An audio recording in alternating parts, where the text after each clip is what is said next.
শ্রী শ্রী রামকৃষ্ণ কথামৃত দশম পরিচ্ছেদ 1884 9ই নভেম্বর। সন্ন্যাসী সঞ্চয় করিবে না। ঠাকুর মদগত অন্তরাত্মা। ঠাকুর শ্রীরামকৃষ্ণ দক্ষিণেশ্বরে কালী মন্দিরে আছেন।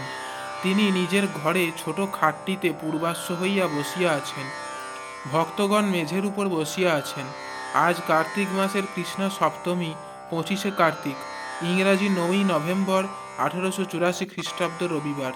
বেলা প্রায় 2 প্রহর। মাস্টার আসিয়া দেখিলেন ভক্তেরা ক্রমে ক্রমে আসিতেছেন। শ্রীযুক্ত বিজয়কৃষ্ণ গোস্বামীর সঙ্গে কয়েকটি ব্রাহ্মভক্ত আসিয়াছেন। পূজারীর নাম পূজারী রামচক্রবর্তীও আছেন। ক্রমে মহিমাচরণ, নারায়ণ, কিশোরী আসিলেন। একটু পরে আরও কয়েকটি ভক্ত আসিলেন। শীতের প্রারম্ভ। ঠাকুরের জামার প্রয়োজন হইয়াছিল। মাস্টারকে আনিতে বলিয়াছিলেন। তিনি লং ক্লথের জামা ছাড়া একটি জিনের জামা আনিয়াছিলেন, কিন্তু ঠাকুর জিনের জামা আনিতে বলেন নাই। শ্রীরামকৃষ্ণ মাস্টারের প্রতি, তুমি বরং একটা নিয়ে যাও, তুমিই পরবে, তাতে দোষ নাই। আচ্ছা, তোমায় কীরকম জামার কথা বলেছিলাম? মাস্টার, আজ্ঞা, আপনি সাদাসিধে জামার কথা বলেছিলেন, জিনের জামা আনিতে বলেন নাই। শ্রীরামকৃষ্ণ, তবে জিনেরটা ফিরিয়ে নিয়ে যাও। বিজয়াদির প্রতি, দেখো দারিকবাবু বনাত দিছিল, আবার খোট্টারাও আনলে, নিলাম না। ঠাকুর আর কি বলিতে যাইতেছিলেন, এমন সময় বিজয় কথা কহিলেন। বিজয়, আজ্ঞা, তা বই কি, যা দরকার কাজেই নিতে হয়, একজনের তো দিতেই হবে, মানুষ ছাড়া আর কে দেবে? শ্রীরামকৃষ্ণ, দেবার সেই ঈশ্বর। শাশুড়ি বললে, আহা বৌমা, সকলেরই সেবা করবার লোক আছে, তোমার কেউ পা টিপে দিতেও বেশ হতো। বউ বললে, ওগো, আমার পা হরি টিপবেন, আমার কারুকে দরকার নেই। সে ভক্তিভাবে ওই কথা বললে। একজন ফকির আকবর শাহর কাছে কিছু টাকা আনতে গিয়েছিল। বাদশাহ তখন নামাজ পড়ছে আর বলছে, হে খোদা, আমায় ধন দাও, দৌলত দাও। ফকির তখন চলে আসবার উপক্রম করলে, কিন্তু আকবর শাহ তাকে বসতে ইশারা করলেন। নামাজের পর জিজ্ঞাসা করলেন, তুমি কেন চলে যাচ্ছিলে? সে বললে, আপনিই বলছিলেন ধন দাও, দৌলত দাও, তাই ভাবলাম যদি চাইতে হয় ভিখারির কাছে কেন, খোদার কাছে চাইব। বিজয়, গয়াতে সাধু দেখেছিলাম, নিজের চেষ্টা নাই। একদিন ভক্তদের খাওয়াবার ইচ্ছা হলো, দেখি কোথা থেকে মাথায় করে ময়দা ঘি এসে পড়ল, ফল টলও এলো। শ্রীরামকৃষ্ণ বিজয়াদির প্রতি, সাধুর 3 শ্রেণী, উত্তম, মধ্যম, অধম। উত্তম যারা খাবার জন্যে চেষ্টা করেন না, মধ্যম ও অধম যেমন দণ্ডি ফন্ডি। মধ্যম তারা নমো নারায়ণ বলে দাঁড়ায়, যারা অধম তারা না দিলে ঝগড়া করে, সকলের হাস্য। উত্তম শ্রেণীর সাধুর অজগর বৃত্তি, বসে খাবার পাবে, অজগর নড়ে না। একটি ছোকরা সাধু বাল ব্রহ্মচারী ভিক্ষা করতে গিয়েছিল। একটি মেয়ে এসে ভিক্ষা দিলে, তার বক্ষে স্তন দেখে সাধু মনে করলে বুকে ফোঁড়া হয়েছে, তাই জিজ্ঞাসা করলে। পরে বাড়ির গিন্নিরা বুঝিয়ে দিলে যে ওর গর্ভে ছেলে হবে বলে ঈশ্বর স্তনেতে দুগ্ধ দিবেন, তাই ঈশ্বর আগে থাকতে তার বন্দোবস্ত করেছেন। ওই কথা শুনে ছোকরা সাধুটি অবাক। তখন সে বললে, তবে আমার ভিক্ষা করবার দরকার নেই, আমার জন্যও খাবার আছে। ভক্তেরা কেহ কেহ মনে করিতেছেন, তবে আমাদেরও তো চেষ্টা না করলে হয়। শ্রীরামকৃষ্ণ বলিতেছেন, যার মনে আছে চেষ্টা দরকার, তার চেষ্টা করতেই হবে। বিজয়, ভক্তমালে একটি বেশ গল্প আছে। শ্রীরামকৃষ্ণ, তুমি বলো না। বিজয়, আপনিই বলুন না। শ্রীরামকৃষ্ণ, না, তুমিই বলো, আমার অত মনে নেই, প্রথম প্রথম শুনতে হয়, তাই আগে আগে ওসব শুনতাম। শ্রীরামকৃষ্ণ, আমার এখন সে অবস্থা নয়। হনুমান বলেছিল, আমি তিথি নক্ষত্র জানি না, এক রাম চিন্তা করি।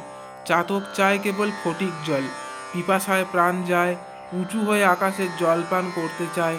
গঙ্গা যমুনা 7 সমুদ্র জলে পূর্ণ, সে কিন্তু পৃথিবীর জল খাবে না। রাম লক্ষ্মণ পম্পা সরোবরে গিয়েছেন।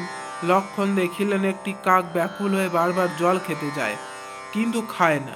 রামকে জিজ্ঞাসা করতে তিনি বললেন, ভাই, এ কাক পরম ভক্ত, অহর্নিশি রাম নাম জপ করছে, এদিকে জল তৃষ্ণায় ছাতি ফেটে যাচ্ছে, কিন্তু খেতে পারছে না। ভাবছে খেতে গেলে পাছে রাম নাম জপ ফাঁক যায়। হলধারীকে পূর্ণিমার দিন বললুম, দাদা আজ কি অমাবস্যা? সকলের সহাস্যে, হ্যাঁ গো, শুনেছিলাম যখন অমাবস্যা পূর্ণিমা ভুল হবে তখন পূর্ণ জ্ঞান হয়। হলধারী তা বিশ্বাস করবে কেন? হলধারী বললে, এ কলিকাল, একে আবার লোকে মানে, আজ আর অমাবস্যা পূর্ণিমা বোধ নাই। ঠাকুর কথা বলিতেছিলেন, এমন সময় মহিমাচরণ আসিয়া উপস্থিত। শ্রীরামকৃষ্ণ সসম্ভ্রমে, আসুন আসুন আসুন আসুন, বসুন। বিজয়াদি ভক্তের প্রতি, এ অবস্থায় অমুক দিন মনে থাকে না, সেদিন বেনিপালের বাগানে উৎসব, দিন ভুল হয়ে গেল। অমুক দিন সংক্রান্তি, ভালো করে হরিনাম করব, এসব আর ঠিক থাকে না। কিয়ৎক্ষণ চিন্তার পর তবে অমুক আসবে বললে মনে থাকে। ঈশ্বরে 16 আনা মন গেলে এই অবস্থা। রাম জিজ্ঞাসা করলেন, হনুমান, তুমি সীতার সংবাদ এনেছ, কিরূপ তাকে চোখে এলে আমায় বলো, কিরূপ তাকে দেখে এলে আমায় বলো। হনুমান বললে, রাম, দেখলাম সীতার শুধু শরীর পড়ে আছে, তার ভিতরে মন প্রাণ নাই। সীতার মন প্রাণ যে তিনি তোমার পাদপদ্মে সমর্পণ করেছেন, তাই শুধু শরীর পড়ে আছে। আর কাল যম আনাগোনা করছে, কিন্তু কি করবে, শুধু শরীর, মন প্রাণ তাতে নাই। যাকে চিন্তা করবে তার সত্তা পাওয়া যায়। অহর্নিশ ঈশ্বর চিন্তা করলে ঈশ্বরের সত্তা লাভ হয়। লুনের পুতুল সমুদ্র মাপতে গিয়ে তাই হয়ে গেল। বই বা শাস্ত্রের কি উদ্দেশ্য? ঈশ্বর লাভ। সাধুর পুঁথি একজন খুলে দেখলে প্রত্যেক পাতাতে কেবল রাম নাম লেখা আছে, আর কিচ্ছু নাই। ঈশ্বরের উপর ভালোবাসা এলে একটুকুতেই উদ্দীপন হয়। তখন একবার রাম নাম করলে কোটি সন্ধ্যার ফল হয়।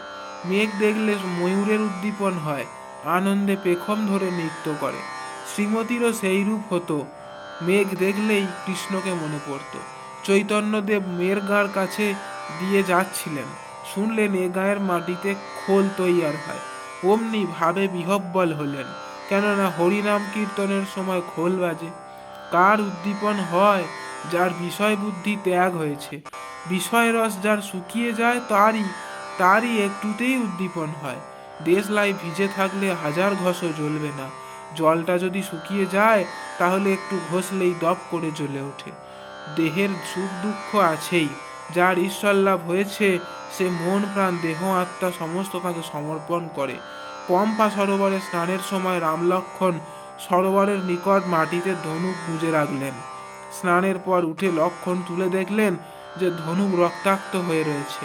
রাম দেখে বললেন, ভাই দেখ দেখ, বোধ হয় কোনো জীব হিংসা হলো। লক্ষ্মণ মাটি খুঁড়ে দেখেন একটা বড় কোলা ব্যাঙ, মুমূর্ষ অবস্থা। রাম করুণ স্বরে বলতে লাগলেন, কেন তুমি শব্দ করো নাই? আমরা তোমাকে বাঁচাবার চেষ্টা করতাম। যখন সাপে ধরে তখন তো খুব চিৎকার করো। ভেগ বললে, রাম, যখন সাপে ধরে তখন আমি এই বলে চিৎকার করি, রাম রক্ষা করো, রাম রক্ষা করো। এখন দেখছি রামই আমাকে মারছেন, তাই চুপ করে আছি। জয় ঠাকুর মশাই।